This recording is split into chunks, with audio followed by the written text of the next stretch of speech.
Good afternoon students. मैं आपकी Sanskrit teacher ज्योति ma'am. आज हम लोग एकादश पाठ पढ़ेंगे जिसका नाम है ब्रह्मदत्ता कथा।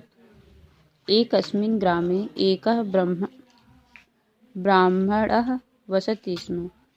एक गांव में किसी समय एक गांव में क्या रहते थे, एक ब्राह्मण निवास करते थे।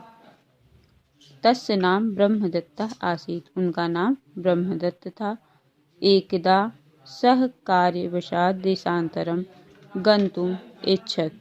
एक बार वो किसी कार्य के वशीभूत होकर देश के बाहर गए।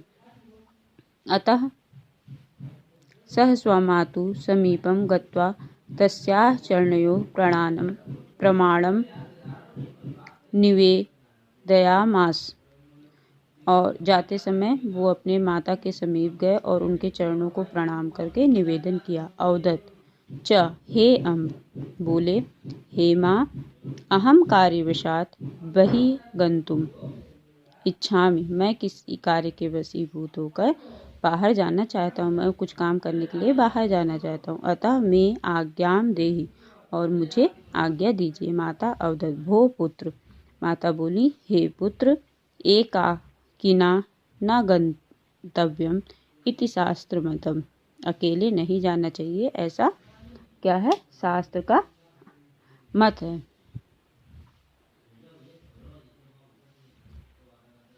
अतः केनापि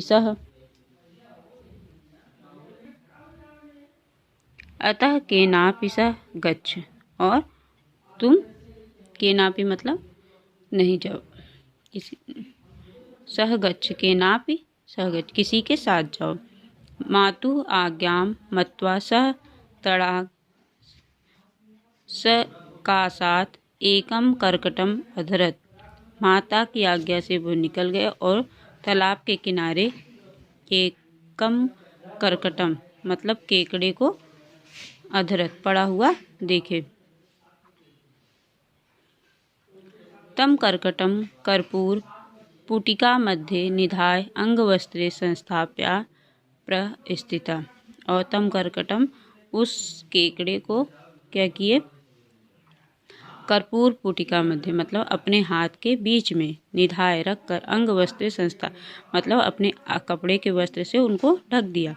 मार्गे चलम श्रांत्वा सा एकस्य वृक्षस्य छायायाम अश्वस्त। मार्ग में चलते हुए थक गए तो एक वृक्ष के नीचे वे रुके। तत्पश्चात वृक्ष कोटरात एकः कृष्णसर्पः निःसृत्य ब्राह्मणं प्रति अधावत्। उसके बाद वृक्ष के नीचे सो गए तो वहाँ पर एक क्या निकला, सांप निकला। जब वो सो रहे थे तो ब्राह्मण के पास आ गया। किंतु कर्पूरस्य सुगंधेन आकृष्टः स सर्पः तद्वस्त्रं प्रति आगच्छत् यस्मिन् कर्कटः कर्पूरः च आस्ताम्। वो किंतु कपूर की सुगंध से आकृष्ट हो गए। जो उसके पास क्या था, ये केकड़ा था, उसके पास कपड़े में बंधा हुआ, उसकी सुगंध पाकर वो उनके पास आ गया। सह सर्पः वस्त्रम विदार्य कर्पूर पुटिकाम भक्षितुम इच्छता। और जो सांप था उस कपूर की पुड़िया में जिसमें उन्होंने केकड़ा रखा था उसको खाने लगा। ततः किम, तब फिर क्या हुआ।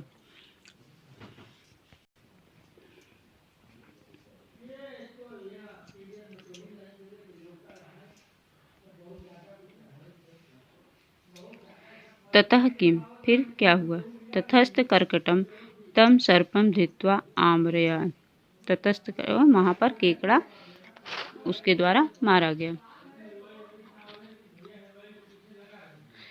तदंतरम यावत् स ब्राह्मण प्रबुद्ध ताहि कर्पूर पुटिकोर्मितं कृष्ण सर्पम विलोक्य स अचिंत्य यत् नूनैव अन्यत्र कर्कटेन हतः अयम भयंकर सर्प। उसके बाद जब ब्राह्मण प्रबुद्ध, जो बुद्धिमान ब्राह्मण थे, वो उसको देखकर क्या हुए, कपूर की पुड़िया देखे तो उसमें कृष्ण को देखने, कृष्ण सर्पा मतलब काले सांप को देखने लगे और कहने लगे कि नून में अनैव कर्कटम हतः अयम भयंकर।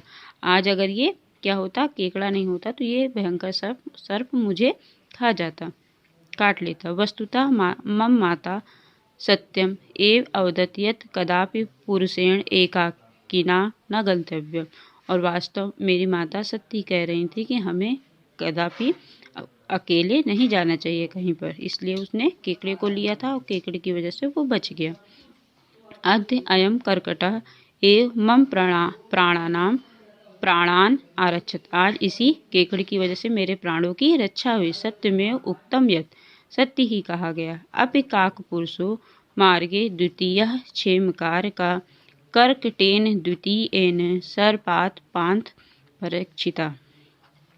अपि कापुरुषो मतलब अपने साथ किसी न किसी पुरुष को मार्ग में 2 लोगों को जानना चाहिए। कर्कटेन, और उस केकड़े की वजह से, केकड़ा 2 हो गया था, केकड़े और उसको मिलाकर 2 लोग हुए थे, इसलिए सांप, रास्ते में पड़े हुए सांप से उसकी रक्षा हुई। और ये वीडियो आप लोग कंप्लीट हो गया, और ये कहाँ से लिया गया, पंचतंत्र से लिया गया है। तो आप इसको देख लीजिएगा और जहाँ कहीं भी प्रॉब्लम होगी आप पूछ सकते हैं।